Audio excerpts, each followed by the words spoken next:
Welcome to The Eye Opener. I'm your host, Michael Lewis. Not everyone in the Republican Party dislikes illegals. Bush has been a supporter of widespread amnesty for illegal immigrants. Biden's UN ambassador Thomas Greenfield brought her racism narrative to a new level. Her message to the world is, slavery weaved white supremacy into the founding documents and principles of America. What was Biden's response to it? CNN host Chris Cuomo appeared to be very upset about the slow pace of change in police reform. He said, it would only happen when white people's kids are getting killed. The launch of Mike Lindell's Frank is under massive attack. Do they have a backup plan?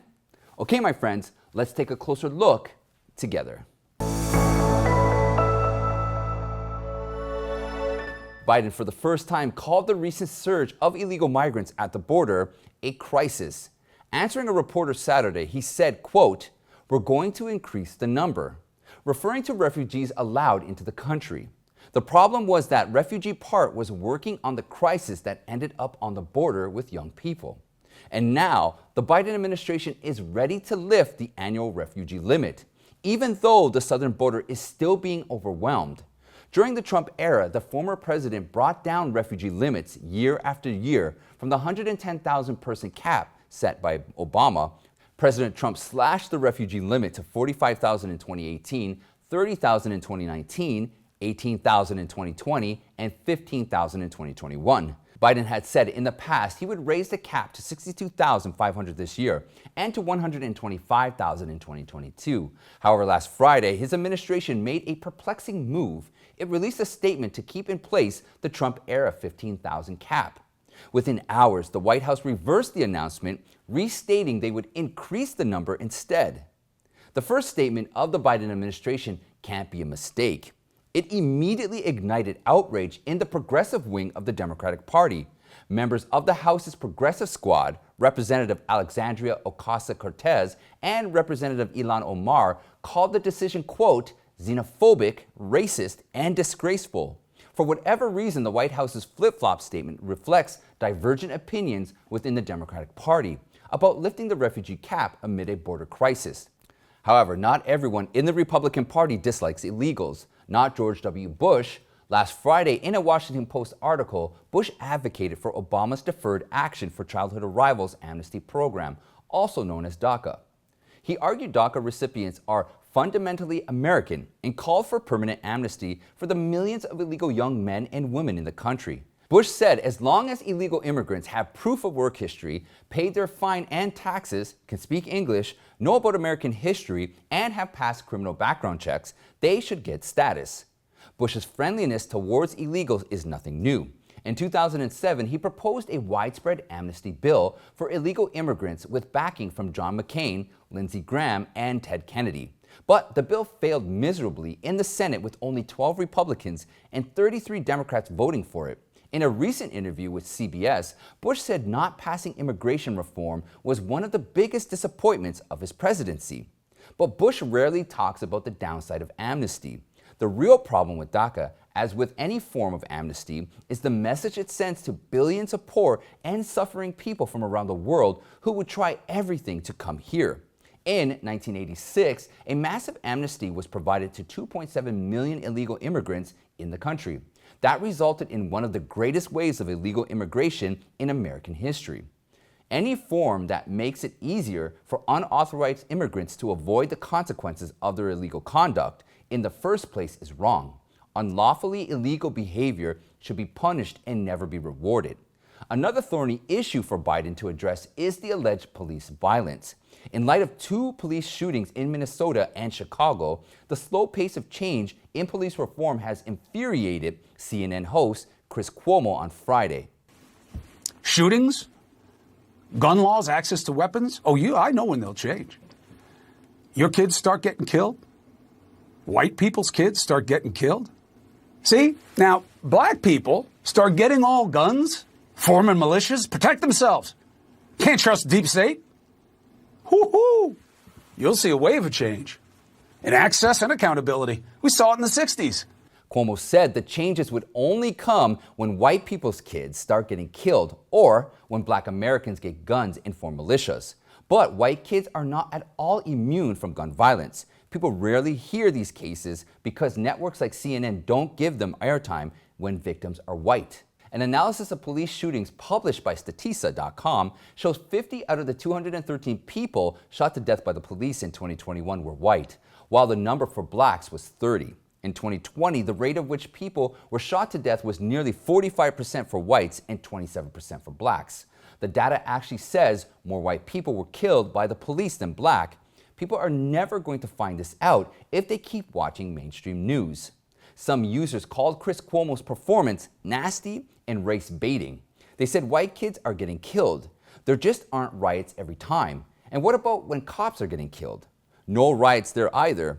Only when white police kill people of color, you would find the headlines everywhere. However, one thing is true, Cuomo should be concerned about the network's ratings. During the first 3 weeks of 2021, CNN averaged 2.2 million viewers. Since Biden took office, the network's average viewership is just 1 million, a plunge of 54%.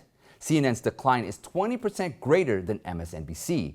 But another CNN primetime host, Don Lemon, was cool about it. He told the New York Times, quote, "I would prefer that my ratings go down and Trump not be in office than my ratings be sky high and have him there." While CNN continues its completely false racial injustice narrative in police shootings, Joe Biden's UN ambassador, Linda Thomas-Greenfield, made a more disgraceful speech to the National Action Network last week. She described America as a fundamentally racist country.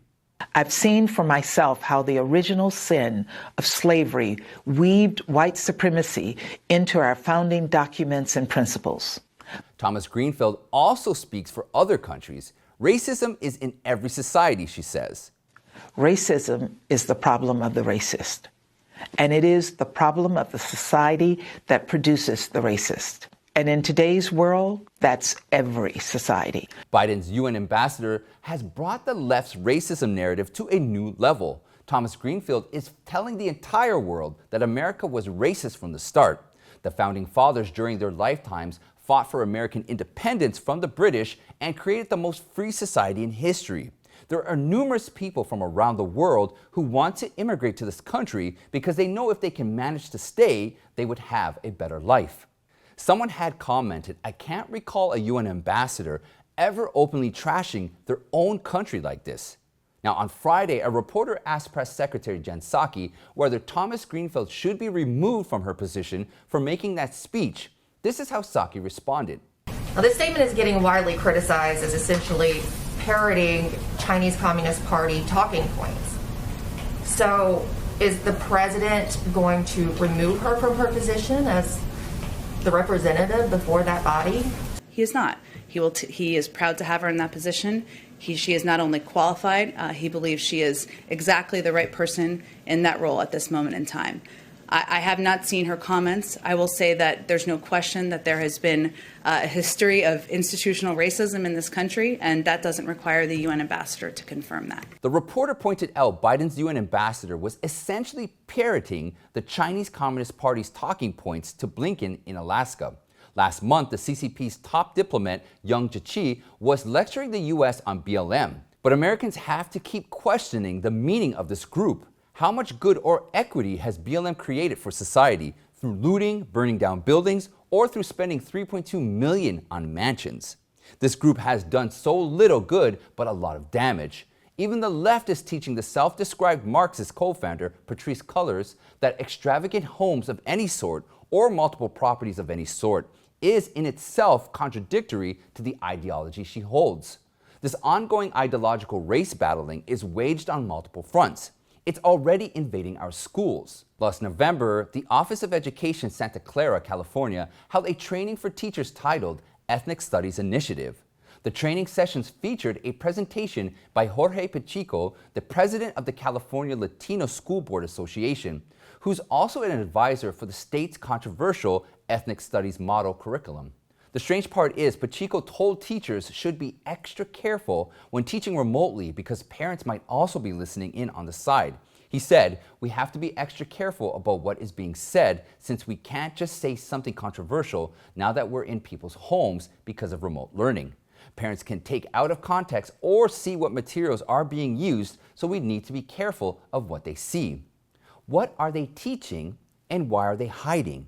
The teaching materials prepared by Pacheco are based on the work of Paulo Freire, a Brazilian Marxist known for inventing the term pedagogy of the oppressed. He was also a leading advocate of Marxist critical theory, which views society through a lens of power struggle between, quote, oppressors and the, quote, oppressed. Under the theory, the foundation of our civilization, such as rationalism, the rule of law, and private ownership of property, can all be considered as a tool of oppression. Pacheco, in his presentation, used numerous terms and concepts from the critical theory. He examined the concepts of settler colonialism, which he described as, quote, a system of oppression introduced into the Americas by Christopher Columbus. Pacheco asked the teachers to, quote, awaken students to the alleged oppression and lead them to, quote, decodify the system into component parts, including white supremacy, patriarchy, classism, genocide, private property, and God. Pacheco doesn't want the parents to find these out. Taxpayer-funded schools in Santa Clara County are hiding their communist education agenda and brainwashing the young generations. As parents, it is our right to check out the school materials and be informed what's being taught to our children. Okay, before we continue with today's show, I want to mention on the last episode, we discussed the boycott of Coca-Cola and how quickly they began to sing a new tune when they realized that people will not tolerate corporations meddling in politics. I just wanted to congratulate everyone for uniting to boycott against Coke. The comments from the last show proves that Americans will use their purchasing power to show these corporations who the real bosses are, and it's the people. And with that being said, let me thank you for the support for our Mugs That Matter campaign. I guess with all the money people are saving not buying Coke, they are using it to buy Mugs That Matter. Now, I appreciate you all. And here's to freedom and to truth. Salute. The state of Arizona is bringing another thing to light. Arizona's Senate is set to begin a major audit of 2.1 million ballots for the 2020 presidential election. This time, the recount will be done by hand. The state Senate said in March they would be conducting a broad and detailed audit, adding that they'll test voting machines, scan ballots, look for IT breaches, and perform a hand count. The state issued subpoenas needed in order to execute the audit have been pending since mid-December and were ruled as valid on February 25th. Karen Fann, the Arizona Senate president, indicated that the audit process will start this week. Fann said, it's taken the Senate 2.5 months to win in court to uphold our rights to issue subpoenas for election materials and another 6 weeks of researching to select the audit team to perform the full forensic audit. Fann told news outlets that their intention was never about overturning the election. It was about the integrity of the Arizona election system. It's been 5 months since the election, and Americans' enthusiasm for Trump's America First spirit is still high. On Saturday, hundreds of boats gathered in Tampa Bay, Florida for the Trumparilla Mega Fest boat parade. That I don't know the last time I saw a Biden boat parade or Kamala Harris boat parade. They're on the water, celebrating this country, celebrating this president, and really, getting outdoors. And of course, we're coming off a lot of restrictions. A lot of people want to get outside and enjoy the water and get their boat. In the evening, former President Trump attended a Lincoln Day fundraising dinner at Mar-A-Lago. Also attending the event were former Secretary of State Mike Pompeo, Florida Governor Ron DeSantis, and Florida Senator Rick Scott, all of whom are considered possible contenders for the 2024 presidential race. But Trump is no doubt the most popular leader within the Republican Party. He was fervently welcomed by attendees. We don't have more details about the event, but let's watch a couple of short clips.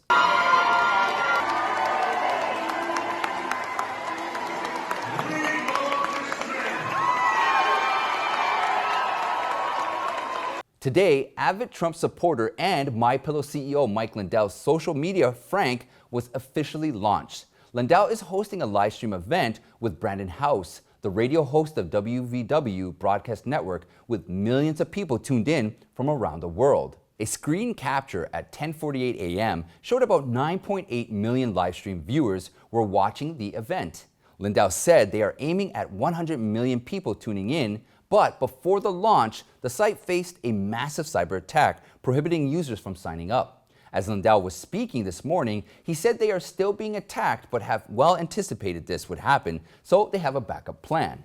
We were attacked this morning, frankspeech.com, but we had a backup plan. We're going live for the next 48 hours here, everybody. We're going live, and we're going to let you know when you can get in there and set up your profiles. We've had the media teams in there, from your Diamond and your Silks to your Ted Nugents.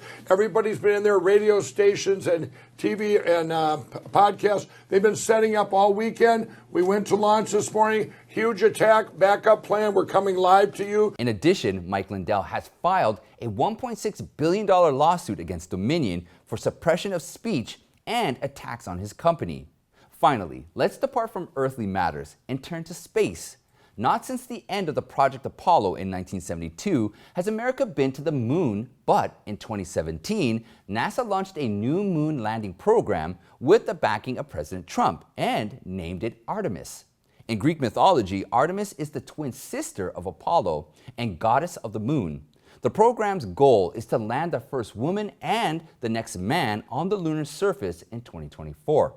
On April 16th, Elon Musk's SpaceX beat out proposals from Jeff Bezos, Blue Origin, and the United Launch Alliance and won a $2.9 billion contract with NASA. The contract tasks SpaceX with developing the first commercial human lunar lander. Before announcing the winner, it was expected NASA would select 2 of the 3 contenders to build the lander. Doing so would boost competition while ensuring a backup. But due to a lack of funding from Congress, the budget appears to be the biggest factor in NASA's finally selecting SpaceX Starship to land the next astronauts. About a week ago, Biden proposed a $24.7 billion NASA budget for 2022. Although it seems to be close to Trump's $25.2 billion proposal for 2021, the new proposal actually allocates lots of money to missions targeted by Trump's for cuts. Only $6.5 billion will go to Artemis. To meet the original 2024 return to the moon goal, a lot of testing and preparation needs to get done. Casey Dreyer, a space expert from the Planetary Society, commented that the new budget is a healthy amount for the program level, but way lower than they would have thought. But anyways, given the budget constraints, SpaceX is the more feasible choice for NASA to carry over its moon mission. We wish them best of luck and look forward to great progress of the Artemis program. And that's it for today, my friends. Please like and share, and if you haven't yet, please subscribe. You can join me on the Eye Opener Telegram chat room. You can also follow me on Newmaker, Gab, Parler, and Telegram. Now, don't forget, please sign up to our email list so that we can stay in contact with each other. I want to thank you all, and I'll see you next time.